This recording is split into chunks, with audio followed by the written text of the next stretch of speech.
What's good, Wizards fans? It's your host, the real Ed Oliver, my guy Brandon Scott. Today, we're going to talk about the news with the Wizards having interest in Jae Crowder, and we're going to preview the Wizards game against the Charlotte Hornets. Let's get to it. You are Locked On Wizards, your daily Washington Wizards podcast. Part of the Locked On Podcast Network, your team every day.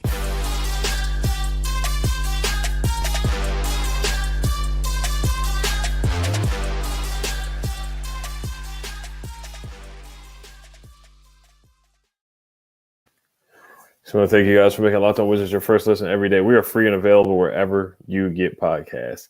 Today's episode is brought to you by BetOnline. BetOnline has you covered this season with more props, odds, and lines than ever before. BetOnline where the game starts. All right, so we're going to start off with the Jae Crowder news. Brian Windhorst came up with an article. Sam Amico also had an article as well, or just tying the Wizards to Jae Crowder. They've been tied to Jae Crowder for the past couple of weeks, even before the season even started, when Jae Crowder requested a trade out of Phoenix. You know, we both were like, hey, the Wizards should have some interest in this because we don't have a natural, 3-and-D guy. Deni's been playing that role. We just don't have a natural. Now, I thought he's done a solid job filling in for the 3, even though I think he's more of a natural 4. But they are looking for a 3-and-D guy. And it's just telling with Tommy Shepard, with having us tied to Jae Crowder. So what are your thoughts on the Wizards having interest in Jae Crowder? Do you think it's a good move if we did end up getting him? I think it's a great move. I think it's a move that we definitely need. I think he answers 3 big areas for us. 1, improve 3-point shooting. 2, defense will get better, especially you slide him next to Kuz. I think that would be a nice forward duo. And 3, the attitude. Man, he's got that dog in him. We need more dogs. We need more guys who are willing to, get crazy, get nasty, man. So I think that it would be a good move. I think it'd be an outstanding move on our part. I would definitely go for it. No, seriously, we really do need some more mean guys on this roster for sure. I think we got a lot of nice guys. We got a lot of finesse guys. Now, Jae Crowder, he is 32 years old. He's not going to come in and save the season or anything like that. The season not close to done, but I think it would be a good move as well. Last year, he averaged 9 points a game. Look at his 3-point percentage. He shot 34% from the 3 with Phoenix, 38% from the year before, which is solid. That would, I think he would come in and help the 3-point shooting as well, the defense. You look at guys like Kevin Durant. Is he going to stop Kevin Durant? But he's the guy kind of like PJ Tucker, where he made it tough on Kevin Durant. We need somebody like that. We need somebody who's not scared to get attacked or, push somebody through an elbow. Like, we definitely need that. He's kind of like a Montrezl Harrell, just in a small forward position. And he's played playoff basketball numerous years with Phoenix, with the Celtics. Every year, Jae Crowder's with Dallas. Jae Crowder's in the playoffs. And, going back to John Wall, Bradley Beal, where we had the rivalry with Celtics. He was on that team as well. He's that guy that you like to have on your team, but you hate playing against. 6'6", 235 pounds. Look at his contract. He's making about $10.5 million. Now, looking at, who would we have to give up, it probably has to be one of the young guys. It probably has to be either Deni or Rui.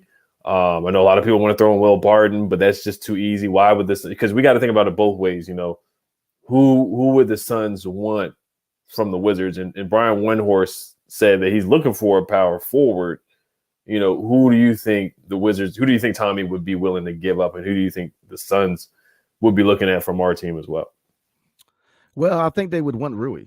He's a restricted free agent going into the offseason. He's a young guy, 3-level scorer. So I definitely see Rui, because if you look at Kuzma and Rui, you got to pay one of them, and the question has always been, are you willing to go into the luxury paying both Rui and Kuzma? I don't think they're going to do that. So I think Rui would be the guy. I think they like Deni's defense enough to where I think he's going to stick around for a little bit. So I think Rui's the guy. And Will Barton, I can see being thrown in there. Now, if I'm the GM, I'm definitely asking for a pick. If you look at the picks, they have their picks. Now, with Phoenix being a contending team, is going to be a later pick. But, hey, we'll take any pick we can get at this point. So, I definitely would give up Rui and Barton for that deal. Easy. So, Rui and Barton for Jae and a pick. So, Jae, he's making 10.2. Barton's making $13.5 million. Rui's making about, $6.5 million. I did see a trade that somebody had, like a trade machine trade, where it would be Rui and Barton for Jae Crowder and Dario Saric, which would be more realistic than I saw. I don't know if they're going to give us a pick. I mean, we both talked about before we started that the Suns, of course, they have interest in Kyle Kuzma. We're not giving up Kuz for Jae Crowder. That's just not realistic at all. But Rui and Barton, see, this is the thing. It just reminds me, it does give me vibes of an Ernie Grunfeld move, where when we gave up, Oubre for Trevor Ariza the second time around, or we trade one of the young guys for, an old veteran who's still a good player. Because I mean, Ariza was a good player, but it wasn't going to push us to the playoffs. When we're still trying to chase the playoffs, like we'll never ever tank. What Ted says, it feels like a move that's just going to just get us right into the playoffs. Right, maybe that 7th, 8th seed, which I understand. I think Jae Crowder will make the team better, but is it worth it to give up Rui, who's playing really, really, really well? And I know, Rui he's been out, his injury, his status, he's missed 2 weeks now. He's missed 2 weeks. And then last year, he missed games, he missed half of the season. So, your best availability is your best ability is your availability. If they want to throw Deni in the trade, he has 1 year left on his contract where, next year or this offseason is between Kuz and Rui, really, who are you going to bring back? Who are you willing to pay? So that's where I get, they want to move on. They may want to move on for Rui so they can get something in return before he hits free agency. And, Tommy Shepard doesn't want to pay him. So I'm really reluctant on giving up Rui for Jae Crowder. I really am. I would give up Barton for Jae Crowder in a heartbeat, of course. I love Will Barton. I think he's a talented player, but honestly, it's almost to the point where, I would definitely help facilitate the trade Will Barton for Jae Crowder at this point. But man, I just think Rui's so talented, man. I think coming off the bench, man, we really missed his production the last couple games, especially against the Nets. And I really think he can help and contribute this team. I think he's super, super talented. I think he's a 3-level scorer. I think he's starting to rebound better. He was really fun. He was really getting in the rhythm before he got hurt. The Charlotte Hornets game. There were a couple games where he was getting in rhythm and scoring really, really well. So I'm just reluctant to trade a young talent for a guy who's 32 who, I feel like if we even trade for him, he probably won't even be here next year. But you can say the same thing for Rui. So it's tough decisions. Yeah, I'm moving Will Barton from a half smoke from Ben's Chili Bowl, bro. I'm just trying to get him out of here, man. Yeah. You help his bags. You help pack his bags and get on the Uber and drive. But I mean, I can see why you're hesitant to move Rui. I mean, a young guy who can score at that level it's hard to let go. But that's why it's tricky, man, to develop or contend. It's hard to develop and contend at the same time because very often, if you're serious about contending, you got to move some of your young pieces. You look at a lot of teams that they had to move a lot of pieces to get better. It's just you got to sacrifice. If we're serious about playoffs, because I know the Ted says he's never going to tank and. Everybody's just shaking their head like, come on, man, let's just go ahead and just tear it all down. But, if you're really serious about making a push for the playoffs, veteran leadership is important. Having that experience, playoff experience is important. Kuz shows that. Kuz, that experience in LA shows, he really grown into a leadership role in DC. So, I really do put a lot of money into experience, especially playoff experience. You just, So I think it's a good move. I think it would be a very good move to make because he can slide right in there next to Kuz. And I think we're better defensively. His 3-point, he could shoot behind the arc. It's just so I think it's a win-win for them. For Phoenix, if you look on the flip side, they get a young guy. If you look at their roster, they need a guy at the 4. And right next to they got Mikal Bridges at the 3. And I know Chris Paul's out because I was looking at Cameron Payne maybe getting him back in the deal. We need a point guard bad. Oh, absolutely. So I've always been big on Cameron Payne, but with Chris Paul being out right now, you're not going to move him. So. I think it's a win-win for both teams. Yeah, I really wish we could come up with a point guard. Maybe after he makes that deal, he does find a point guard. Now, I think it would help consolidate. Now, if you bring in Saric, it kind of, it would bring another guy into the rotation. But if you're just bringing in Jae Crowder, then, you would consolidate, you would move Rui, and then Deni could come off the bench where he could, get some more responsibilities handling the basketball, running the offense, like a lot of people want to see from him. That's where he's at his best handling the basketball. And I think he would go back to his natural role coming off the bench. And yes, I think the starting 5 of Brad, Crowder, Kuz at the 4, Zingas at the 5, and you would have a 3 that doesn't need the ball in his hands, and he would just get out the way, and the spacing would be better for Zingas. The spacing would be better for Brad. The spacing would be better for Kuz. He'd knock down shots and play defense. So he's a good fit. I do think he's a good fit. I really do. I think he's a good fit. I just don't think, of course, I don't think he moves the needle, of course, for us to be a championship contender. But I think we would definitely make the playoffs if he did come here. I think that would happen. We just still need a point guard. But I do want to read the article from Real GM, Brian Windhorst article, and Keith Smith.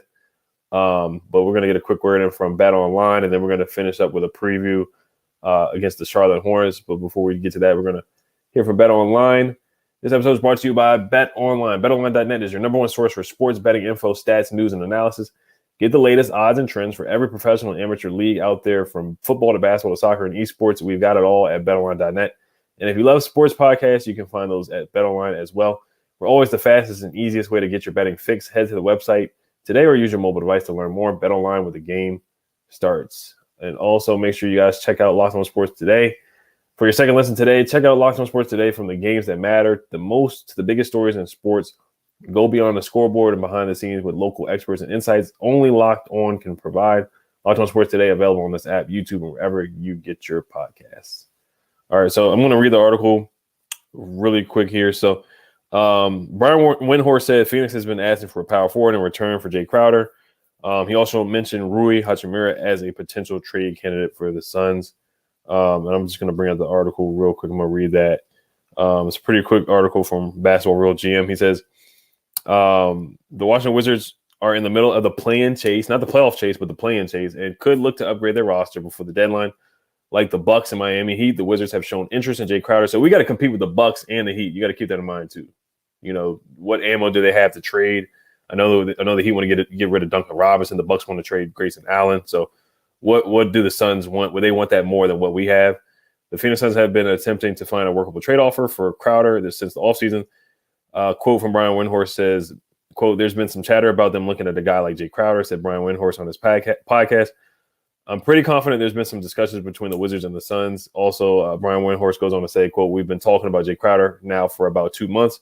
It's obvious it's a hard trade to pull off. The Wizards have a bunch of guys who make decent salaries on their roster they can use in a trade, end quote. The Suns are looking for a power forward in return for Crowder, according to Windhorst.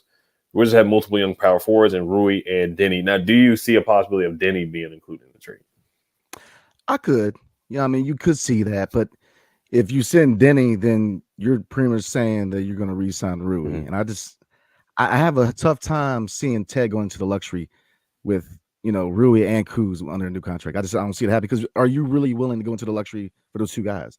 Does Kuz and Rui going forward really move the needle as far as playoff and maybe a contending team? I don't know yet. So, I mean, you could see that, but I think Rui's the guy they would send, because he's just, he's a young player. They restricted free agent so they can match any deal that's made to him in offseason. So I think it's a win-win. I think now looking at Saric, I'm not a big stretch four guy. You know what I mean? I'm a defensive minded guy. I like guys who can defend. He's not a good defender. I think he kind of slacks defensively. Now he can score. He's a stretch forward, so he can score. But you could see maybe a 3-team deal to get a point guard. Maybe let's see. You're looking at Crowder, Saric. We could send Rui, Barton, and maybe Monte Morris, and then add a third team and add a point guard. Mm-hmm. Because you got DeLon coming back, you got Goodwin coming back. So I mean, you could say that Monte might have played his way out of DC too. Him and Will came together. They might be leaving together. So so you never know. I mean, we definitely need a point guard. So yeah, it's a package deal. I mean, about Dario Saric, I know you talk about bigs that got to stretch the floor, because we talk about Gafford. I know you said that you want versatile bigs that can stretch the floor. So that's one thing he could do. He would be our backup to Porzingis or the third string guy to Gafford, or interchange. If Gafford's not playing well, and just bring up a different dynamic off the bench, another guy that can shoot and stretch the floor. So I could see him in the deal. Deni being in the deal, I wouldn't mind it, honestly. I wouldn't be against it if they had Deni and Barton and send them to Phoenix, and you get Jae Crowder coming back and they find a way to maybe get a deal with Rui. I know he's a restricted free agent, so we'll see what other teams offer him. Maybe they could get a good deal with him. But, yeah, I would hate to see Rui go for Jae Crowder. Sadiq Bey, we'll see what happens with that. Somebody I wouldn't sleep on either. I was just watching the Pistons game. He had like 2 points. He's been a little inconsistent lately. But I can see Sadiq Bey. I can see something for Sadiq Bey. It probably would be a swap. It'd probably be like a Rui for Sadiq Bey deal. It'd probably be a 1-for-1 deal or something like that. That's what I could see. Maybe like a Deni for Sadiq Bey or something like that. But we'll see what Tommy does. But before we wrap it up with Jae Crowder, how many more wins do you think Jae Crowder really brings to the team? That's a good question. I think Jae Crowder could get us to 45 wins. Mm-hmm. If everything goes right, maybe 50. And I say that because his experience. And he's got the dog in him. He can defend. He can shoot. We need him. I think he adds more than Rui would to Phoenix, because Phoenix already had their core guys. So he would be that guy where he wouldn't require a lot of touches in Phoenix. But and the same thing, you can say the same thing about Crowder in DC. But it's just that playoff experience. If you combine that with Kuz, we need that on this roster. We need guys who are going to hold people accountable. We desperately need that right now. So yeah, I could, if everything goes right. And when I say everything goes right, if the defense can take that step forward, if 3-point shooting can get better and consistently better, and if Bradley Beal can slide back into that shooting guard scorer, and we can really have that ball movement, then I can see us winning 45 to 50 games with them. Yeah, we don't have a vocal leader. There's no knock on Brad. There's no knock on Zingas. Kuzma is that guy sometimes, but we just don't have it. We don't have a guy who's just that rah guy who's going to get up that in somebody's face. And Jae Crowder's that guy. He is. And I think looking at a lineup with DeLong Wright playing defense and Crowder playing defense, I think that would make Bradley Beal's defense better too. And Jordan Goodwin too. Just some scrappy, nasty guys. And we need that. We need some guys that are scrappy and nasty that can get the crowd into the game. Or go on the road and get the crowd into the game too, and get some people mad. And I think Jordan Goodwin's a guy that does that, and I think Crowder's a guy that does that. So yeah, there's some pros and cons to it. If it was up to me personally, I wouldn't trade Rui for Jae Crowder, but I get it, I understand it, I do. All right, but we'll wrap it up. Enough about Jae Crowder. All right, so Hornets. Let's see who. So LaMelo Ball most likely is going to be out. Dennis Smith Jr. may not play. Just looking at the Hornets record, the Wizards are favored by 3. The Hornets are 6-15. This is another road game for the Wizards. The Wizards are 11-11. Who concerns you the most on that Hornets roster?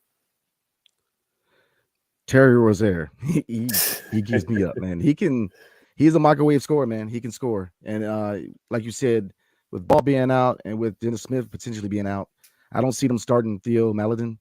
So I think probably slide Rozier to point guard, Kelly Oubre at the 2, and then McDaniels, Washington, and Plumlee. So, I mean, still, you can't sleep on him. Rozier has cooked us in the past. He has definitely cooked us in the past.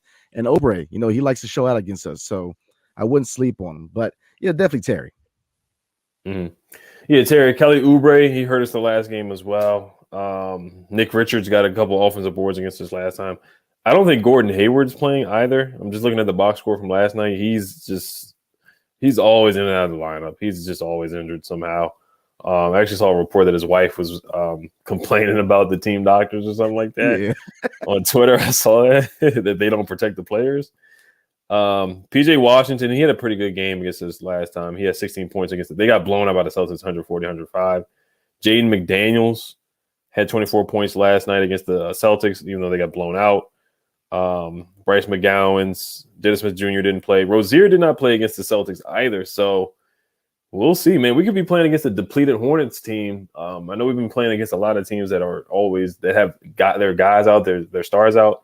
And the Hornets, they may be going into tank mode pretty soon. They're 6-15, and their season is definitely dwindling game by game. So, I mean, what are your keys to victory?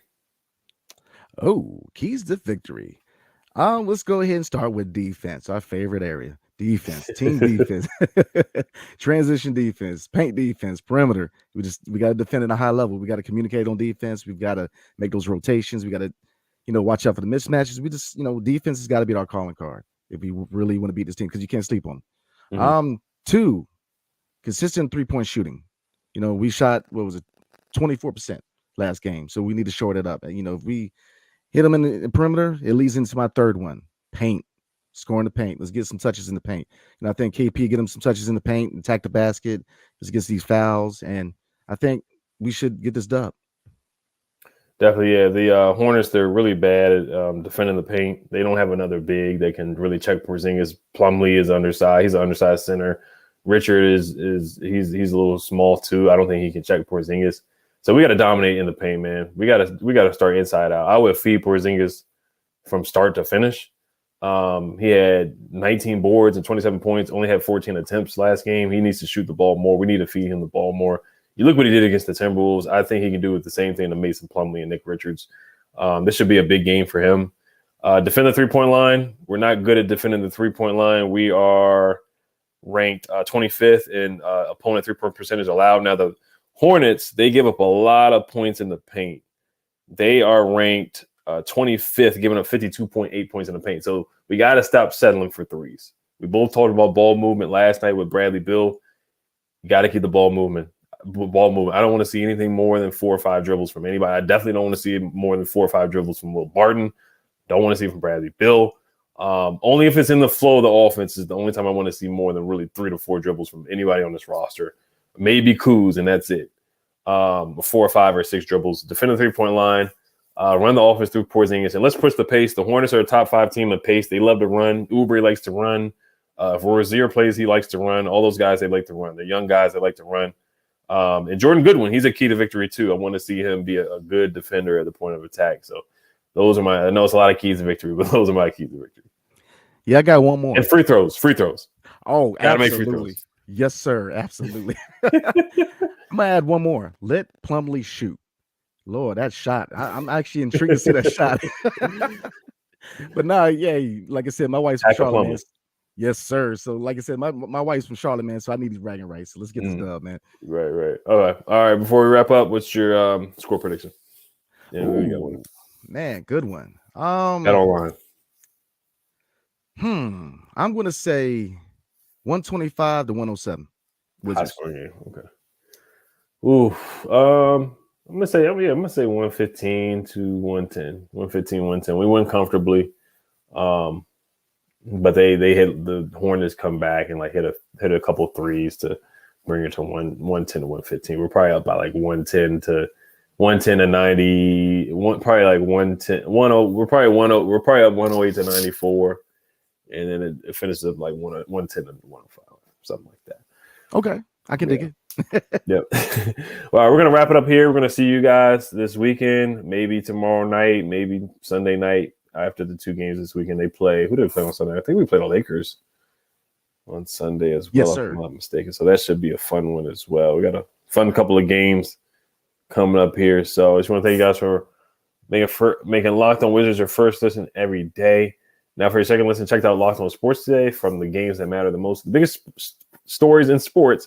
Go beyond the scoreboard and behind the scenes with local experts and insights only Locked On can provide. Locked On Sports today, available on this app, YouTube, or wherever you get your podcasts.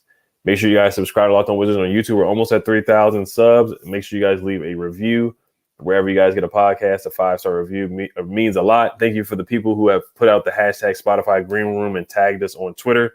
That means a lot that you guys have been rocking with us through the whole year of 2022. Let's get these 2 dubs this weekend. Hell to the Wizards.